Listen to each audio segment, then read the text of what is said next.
tanda tanya, apa sih dasar gugatannya? Gugatan ini kan sepertinya gugatan main-main. Di awal ada namanya gugatan tuan prestasi. Ini pertama-tama sudah sampai mediasi.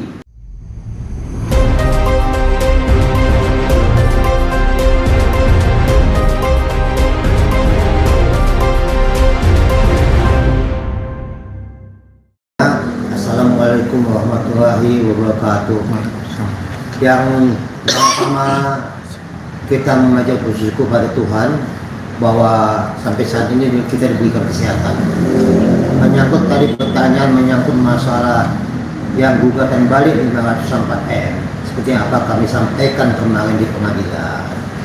Sebenarnya awalnya ini adalah kami belum mau untuk melakukan tindakan hukum.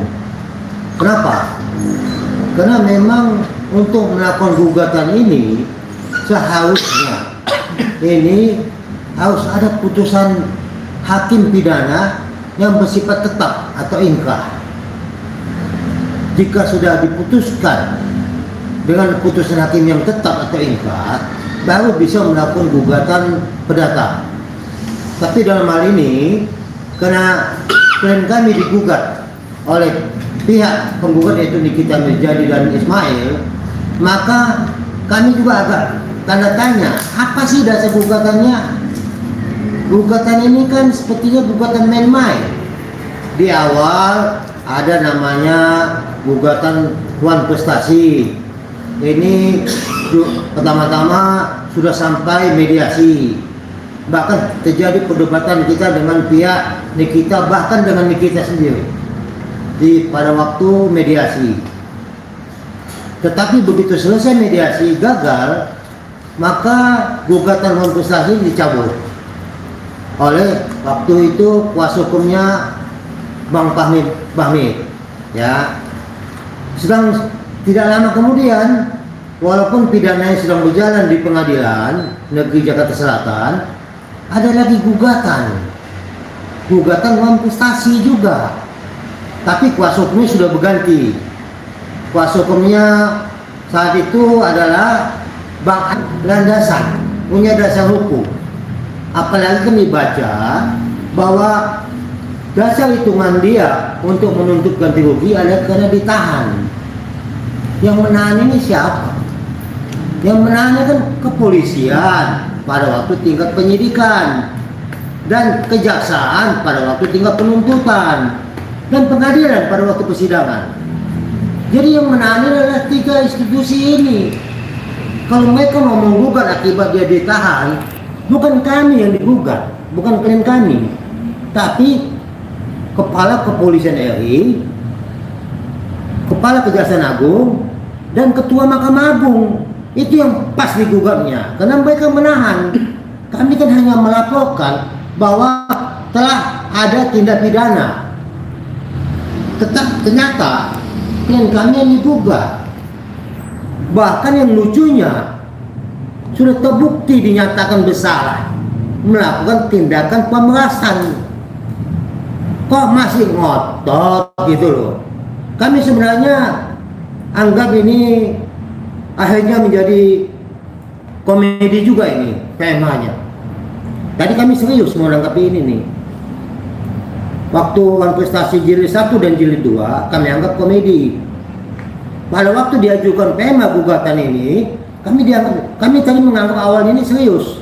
Tapi akhirnya kami menganggap ini komedi lagi, komedi jilid 3. Sudah jelas Pengadilan Negeri Jakarta Selatan melalui majelis hakim memutuskan bahwa terdakwa telah terbukti melakukan tindak pidana pemerasan, sehingga akibatnya diputus dengan 4 tahun penjara.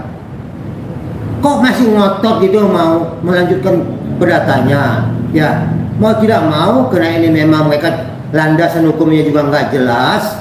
Kami juga sebenarnya kami punya hak, tapi kami menunggu putusan ini tetap inkrah, lalu kami mengajukan gugatan. Tapi karena kami mau tidak mau kami mengajukan gugatan balik yang dinamakan okupansi. Itu makanya kami ajukan. Hitung-hitungannya sebenarnya kalau kami jelas hitungannya 4M itu adalah kerugian dari pihak klien kami pada waktu dilakukan tindakan pemerasan, dan 500M ini juga ada hitung-hitungan kami. Walaupun sebenarnya menurut opini publik saat ini itu seakan-akan main-main, sebenarnya tidak. Kami jelas punya ada hitung-hitungannya. Kemarin memang kami bilang bahwa sebenarnya hitungan kami itu sesuai dengan konsultan ekonomi yang kami pakai adalah 544M. Tapi apapun namanya, kami mencoba berusaha untuk supaya yang terbaik. Ya, kami juga tidak mau sewenang-wenang sebagai pihak tergugat. Kami hanya supaya mengetahui bahwa pihak penggugat itu hati-hatilah melakukan gugatan. Karena walau bagaimanapun, kalau gugatan ini tidak mempunyai dasar hukum, apalagi hitungan yang nggak jelas dasar hukumnya, kasihan. Kami secara pribadi ya, bahwa sebagai kuasa hukum Gereja Gladys dari awal selalu menyatakan bahwa kami kasihan nengok terdakwa ini sebenarnya. Dia punya tanggung jawab, dia sebagai kepala rumah tangga, dia punya anak. Tapi hendaknya kami tadi berpikir bahwa mungkin dengan ada putusan ini suasananya bisa cooling down, bisa tenang kembali. Ternyata justru tidak selesai-selesainya. Makanya kami ya apa boleh buat, kami terpaksa melakukan gugatan balik nantinya pada waktu sidang ini dibuka kembali melalui perkara pokoknya. Bang, berarti andai pihak yang M nggak menggugat, itu nggak akan ada rekonvensi dari DMRG, Bang ya? Tidak mungkin kami melakukan tindakan itu sebenarnya. Kami juga tahu bahwa kalaupun nanti tadinya ini tidak digugat kami juga kan diam sebenarnya. Nggak pernah kami melakukan suatu tindakan hukum apapun, kecuali pidana silakan berjalan. Tapi yang lain-lain kami tidak ada. Tapi memang alangkah anehnya memang ini kasus. Sudah jelas terbukti bersalah melakukan tindak pidana. Tapi kok yang menggugat, ngotot lagi menggugatnya. Mau tidak mau kami terpaksa. Walaupun kami punya landasan hukum, tapi semekanisme hukum sebenarnya tunggu dulu putusan inkrah, baru bisa mengajukan gugatan. Dan itu kami belum pernah terpikirkan untuk melakukan gugatan sebenarnya. Kenapa? Kami menunggu putusan majelis hakim, apakah uang ini dikembalikan kepada klien kami atau dirampas negara. Itu sebenarnya kami menantikan itu, sebenarnya menunggu putusan itu. Sehingga kami nggak ada melakukan tindakan apapun. Tapi namanya kami digugat, ya apa boleh buat. Ya kadang-kadang yang berpikirnya juga ini benar nggak sih gugatannya ini? Kasihan, ini kitanya sendiri jadi korban nantinya. Terkait duit 4M itu emang Dok DRG ingin kembali atau gimana, Bang, terkait duit 4M yang dari minggu? Ya mekanisme hukum ya harus kembali sesuai mekanisme hukum. Tapi mekanisme hukumnya bagaimana bisa dengan putusan pengadilan nantinya. Putusan pidana itu kan nanti disebutkan bahwa ini 3,4M yang disita itu nanti diputuskan oleh pengadilan sampai putusan tetap apakah ini dikembalikan kepada klien kami atau dirampas negara. Kan kita belum tahu, belum pasti. Makanya kami menunggu itu sebenarnya kepastian hukum untuk putusan yang tetap. Lalu bisa kami mengambil langkah hukum, apa yang harus kami lakukan. Berarti secara pribadi DRG ingin kembali duit itu, Bang ya? Secara pribadi mau, Pak? Ya secara pribadi uang 4M cukup besar lah. Ya kalau bagaimanapun kita tahu lah uang itu tidak kecil. Ya 4M itu cukup sangat besar sebenarnya. Tapi kena angka ini yang kami digugat lah 244M lah, 104M lah. Ya kita juga agak membingungkan. Tapi ya sudahlah. Ini sudah berjalan mekanisme. Nanti Selasa depan kami akan menjawab atas proposal pihak penggugat dalam gugatan perbuatan melawan hukum. Selasa nanti kami akan menjawabnya dan menanggapinya. Ya kalau tidak ada ketemu ya berarti deadlock. Karena kami ajukan itu 504 M.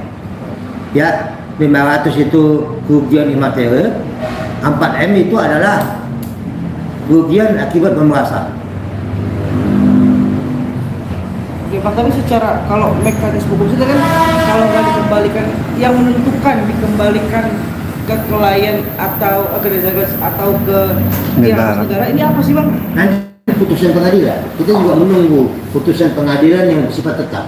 Kalau saat ini kan putusan kemarin pada waktu putusan di pengadilan negeri dikembalikan kepada klien kami. Tapi nanti itu semuanya tergantung putusan majelis hakim yang sudah bersifat tetap. Kita akan lihat. Kami sebenarnya menunggu itu. Tapi kami digugat. Iya, kok boleh buat. Anda menggugat, kami akan jawab. Kami akan gugat balik sesuai mekanisme hukum. Anda gugat 200 M, 244 M, kami akan jawab bahwa 544 M tadi kami hitung-hitungan kami. Besok pada waktu mediasi atas jawaban atau tanggapan proposal dari pihak penggugat, kami akan mengajukan 504 M. Itu yang bisa kami sampaikan. Ya Bang, kalau terkait abang menggugat pihak RG menggugat balik NM, dulu abang pernah bilang saat awal-awal gugatan non-prestasi adalah komedi. Nah saat abang ke tim kuasa hukum RG menggugat nih kemarin, itu justru dibalikin Bang, ini adalah komedi jilid 1 dari pihak Nikita Mirzani Bang. Dibalikin nih Bang, gimana Bang? Yang menggugat kan mereka, bukan kami. Kami kan hanya Enggak Bang, rekomensi ini Bang. ya komisi kan jawab, dia menggugat kita jawab. Hitung-hitungan dia 200 M, dari mana hitungannya 244 M? Ada nggak hitungan siapa yang rugi? Yang terbukti bersalah siapa? Saya kasih ilustrasi satu contoh ya. Kalau ada kasus penipuan, saya menipu bapak ini, ya, saya ditahan karena pengaduan dia ke polisi. Apa iya? Saya sudah terbukti dinyatakan bersalah oleh pengadilan negeri. Saya menggugat dia. Kan aneh. Harusnya pihak yang ditipu yang menggugat. Karena uangnya sudah diambil 4 M. Sama dengan kasus ini. Kan aneh. Harusnya kan pihak kami yang melakukan gugatan sesuai dengan adanya putusan pengadilan pidana. Jelas ya? Ini mestinya yang dirugikan yang menggugat. Ini terbalik. Makanya mungkin ini satu-satunya di Indonesia sampai saat ini yang terbukti dinyatakan bersalah melakukan gugatan PMH. Ini satu-satunya di Indonesia. Saya juga jadi, atau saya ini memang sudah ketuaan, tidak memahami perkembangan hukum, saya juga nggak tahu. Tapi sepengetahuan saya selama saya profesi sebagai advokat ini, baru ini satu-satunya di Indonesia yang terbukti dinyatakan bersalah oleh pengadilan negeri dalam tindak pidana, yang terbukti bersalah ini melakukan gugatan kepada yang diperasnya. Ini aneh memang. Tapi ya mungkin pengetahuan daripada pihak sana sudah terlalu canggih. Saya juga nggak tahu. Tapi mudah-mudahan janganlah ego kita tingkatkan. Kasihan itu klien kita. Justru tampaknya jika ini berjalan sidang, maka semua harta daripada pihak penggugat dan hal ini kita, kami akan lakukan minta penyitaan. Bang, ini kan minggu depan itu kan jawaban ya Bang? Iya. Jawaban. Nah, kalaupun deadlock ini, Abang mengerti hukum ya Bang? Arahnya akan seperti apa sih Bang? Apakah ini NOK? Apakah seperti dengan bukti-bukti yang mereka punya? Kalau kami tidak mengajukan rekopensi, ya kemungkinan besar NO gugatannya. Tapi kalau jika kami mengajukan rekopensi nantinya, kami sudah masuk pihak penggugat. Jadi kami penggugat oleh potensi. Mereka itu pihak penggugat jadi tergugat oleh potensi. Jadi sesuai dengan fakta-fakta hukum, bisa saja majelis hakim dalam hal ini yang mengadilinya mengabulkan permohonan kami, gugatan kami. Minimal itu 4M. Itu minimal yang 4M. Kalau yang 500M ini kan 5 triliun. Ya, biasanya sih majelis